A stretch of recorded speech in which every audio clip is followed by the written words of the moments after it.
औरतों को समझना मुश्किल ही नहीं नामुमकिन है। ये डायलॉग हमने अक्सर सुना है, हम फीमेल्स ने तो सुना ही सुना है किसी न किसी मेल से। आखिर तुम चाहती क्या हो, तुम्हें खुशी कैसे मिलेगी, सुना है ना आपने ये डायलॉग, और किसी न किसी ने आपसे बोला ही होगा। एक स्त्री चाहती क्या, ये हर एक मेल के मन में चलता रहता है। हेलो दोस्तों, मैं हूं संगीता, मेरे channel about love with Sangeeta में आपका एक बार फिर स्वागत है। उम्मीद है आप खुश होंगे, स्वस्थ होंगे और अच्छे होंगे। अगर आप मेरे चैनल पर पहली बार आए हैं तो प्लीज़ चैनल को सब्सक्राइब कीजिए और वीडियो अच्छा लगे तो वीडियो को लाइक कीजिए, शेयर कीजिए और कमेंट कीजिए। आज हम जानेंगे ऐसी 5 बातें जिनसे आप पता लगा सकते हैं कि एक फीमेल के मन में चलता क्या है और एक फीमेल चाहती क्या है। सबसे पहले हम बात करेंगे फ्रीडम के बारे में। एक औरत फ्रीडम चाहती है।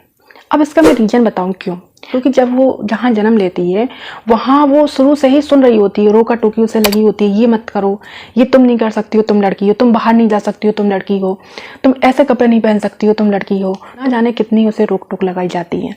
बचपन से ही वो इसी चीज़ में बड़ी होती है। किसी भी चीज़ को, घूमने फिरने की बात करेगी, शादी के बाद जाना, किसी भी चीज़ के बारे में वो कहेगी मुझे ऐसा करना है, जो करना शादी के बाद करना है। अब वो इस इंतजार में रहती है, चलो फाइनली शादी होगी, शादी के बाद मेरी लाइफ में थोड़े से चेंजेस आएंगे। लेकिन कुछ नहीं बदलता उसके लिए, क्योंकि जब शादी होती है तो उसकी रोक टोक और उससे कहीं ज़्यादा बढ़ जाती है। क्योंकि ससुराल में फिर सारे सदस्य उसे रोक टोक लगाते हैं। सास ससुर की अलग रोक टोक होती है, हस्बैंड की अलग रोक टोक होती है।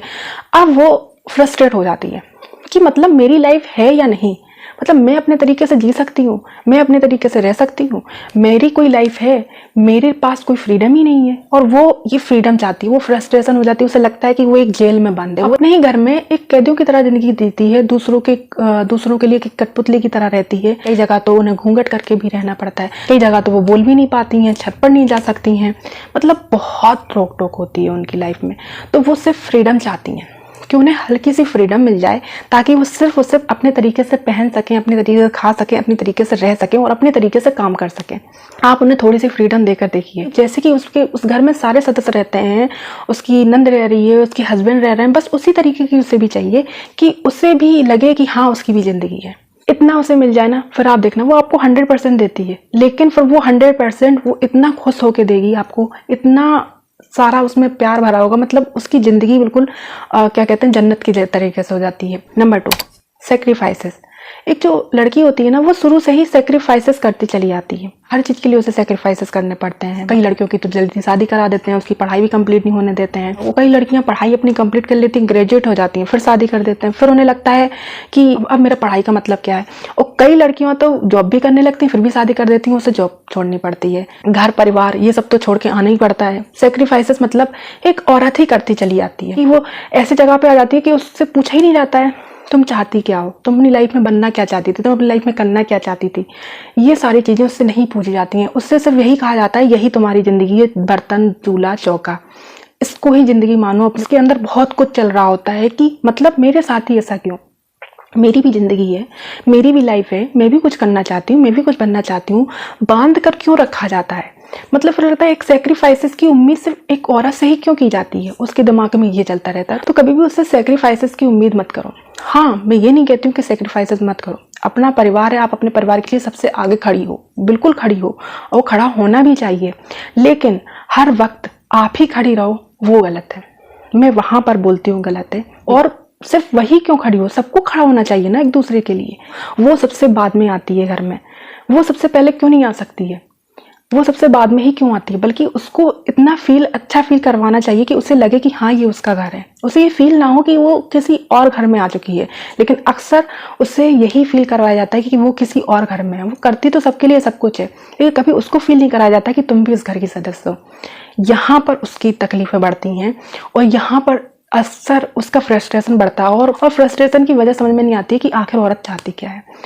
यहाँ पर समझने की ज़रूरत है। Number 3, respect. जैसे कि मैंने इसके पहले ही बताया कि अधिकार और रिस्पेक्ट बहुत ज़रूरी है, लेकिन इसको मैं थोड़ा सा विस्तार से बताती हूँ कि एक औरत जो घर में होती है, चाहे वो बहू हो, चाहे वो वाइफ हो, चाहे वो माँ हो, चाहे वो सास हो, या चाहे वो भाभी हो, कोई भी रूप हो, लेकिन उसकी रिस्पेक्ट ना के बराबर होती है। रिस्पेक्ट कैसी? रिस्पेक्ट ऐसी नहीं है कि आपको पैर छूने हैं, आपको नमस्ते करना है, आपको उसको आदर सम्मान देना है, नहीं। रिस्पेक्ट वो हर चीज़ होती है जहाँ उसे लगे कि हाँ मैं भी इस घर का मेंबर हूँ। जैसे कि फॉर एग्जांपल घर में कुछ होता है, कोई भी तोड़फोड़ हो रही है या घर में कुछ भी हो रहा है, कुछ भी चेंजेस करवाने हैं, तो सबसे पहले तो उसको ही पूछना चाहिए, क्योंकि जो औरत को घर संवारने का शौक होता है ना, वो किसी को नहीं होता है। जितना शौक उसे होता है अपने घर को, वो अपने से पहले घर को देखती है कि मेरे घर में ऐसा हो, मेरे घर में वैसा हो। लेकिन जब कुछ चेंजेस होते हैं ना, तो उसको दूर कोने में बैठा दिया, तो उससे पूछा भी नहीं जाता है क्या चेंजेस होने, कैसे होने हैं।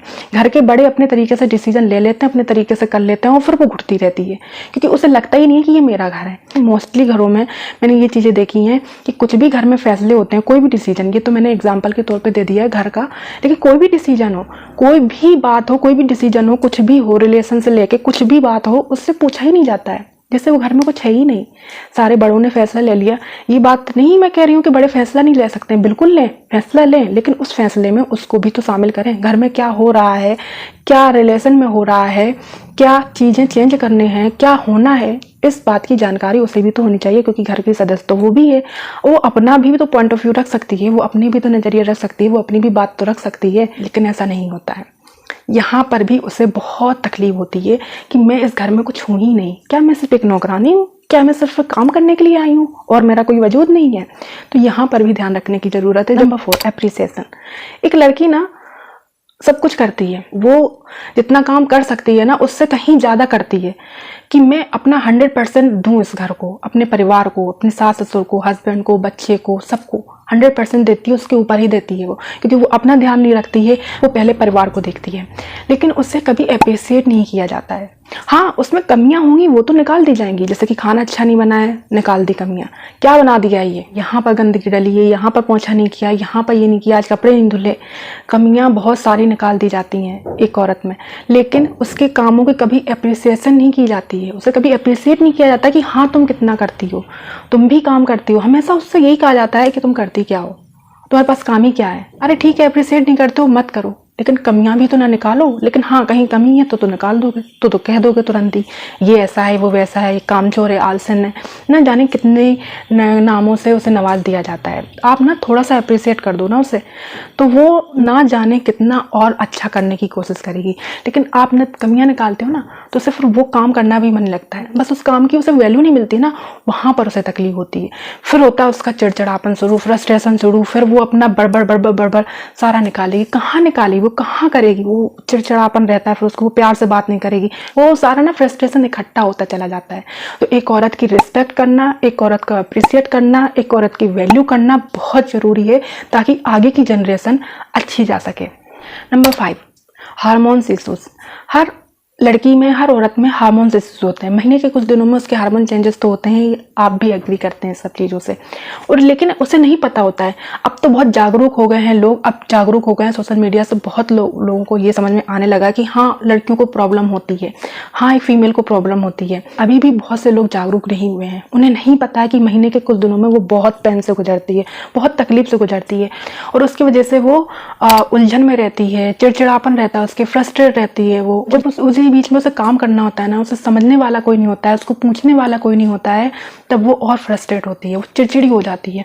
कभी कभी आपने देखा होगा कि आपकी वाइफ है या आपकी सिस्टर है, आपकी भाभी है, वो बिना मतलब की गुस्सा हो रही है, कोई भी रीजन नहीं है लेकिन गुस्सा हो रही है, वो यही कारण होता है, उन्हें खुद पता नहीं है, क्योंकि आज की कई महिलाएं, वो अवेयरनेस नहीं है उनमें, वो ये जान ही नहीं कि मुझे किस वजह से ये चिड़चिड़ापन हो रहा है, ये इसी कारण होता है। तो यहाँ पर बहुत समझना जरूरी है कि महीने के कुछ दिन ऐसे होते हैं जहाँ पर आप उन्हें पैम्पर करें, उन्हें अच्छा फील कराएं, उन्हें ये एहसास दिलाएं कि हाँ तुम स्पेशल हो। इससे उनके मेंटल हेल्थ पर बुरा असर नहीं पड़ेगा।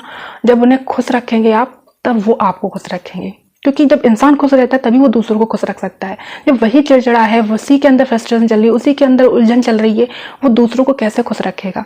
तो एक औरत को खुश रखना बहुत जरूरी है, तभी एक परिवार खुश है। एक औरत खुश नहीं है तो एक परिवार भी खुश नहीं है।